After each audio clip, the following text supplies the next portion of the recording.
রাজধানীতে প্রতিদিনই বিভিন্ন দাবি দাওয়া নিয়ে রাজপথে হাজির হচ্ছেন বিভিন্ন পেশা শ্রেণীর মানুষ। গত ১৬ বছর তারা বৈষম্য আর বঞ্চনার শিকার হয়েছিলেন বলে দাবি করছেন।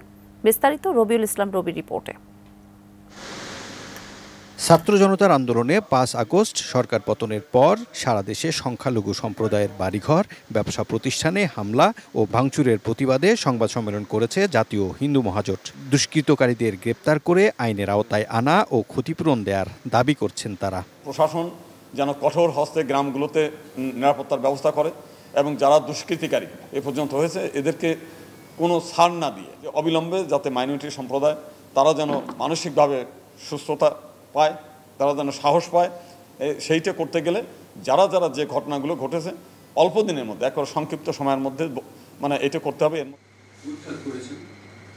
ঢাকা রিপোর্টার্স ইউনিটিতে হোটেল ইন্টারকন্টিনেন্টাল কর্তৃপক্ষের বিরুদ্ধে অনিয়ম দুর্নীতির অভিযোগ আনেন চাকরিচ্যুত শ্রমিক কর্মচারীরা। তাদের দাবি, দেশের শ্রমিক কর্মচারীরা বৈষম্যের শিকার হয়েছেন। নোটিশ ছাড়াই তাদের অনেককে চাকরিচ্যুত করা হয়। যারা দুর্নীতি করেছে ৫ জনের ২৪ ঘন্টার মধ্যে এই হোটেল থেকে অপসারণ করতে হবে।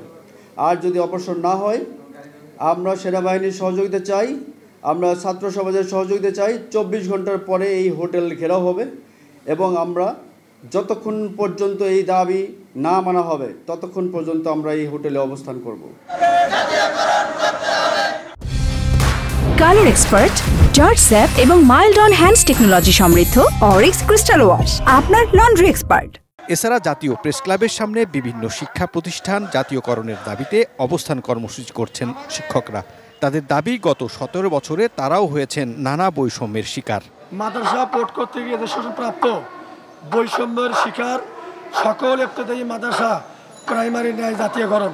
এই বিদ্যালয়গুলো দীর্ঘদিন যাবৎ স্বীকৃতি এমপিওর দাবিতে বহুবার এই আন্দোলনের মাঠে সম্পৃক্ত হয়েছে। এর আগেও আমাদেরকে বহু ধরনের আশ্বাস এবং আমাদের এই আশ্বাসের ভিত্তিতে আমাদেরকে মাঠ থেকে বিতাড়িত করছে।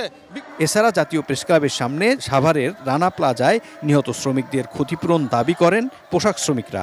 সকল মৃত্যুর সঠিক তদন্ত করে বিচারের দাবিতে করেছেন মিছিল। রবিউল ইসলাম রবি, এটিএন নিউজ, ঢাকা।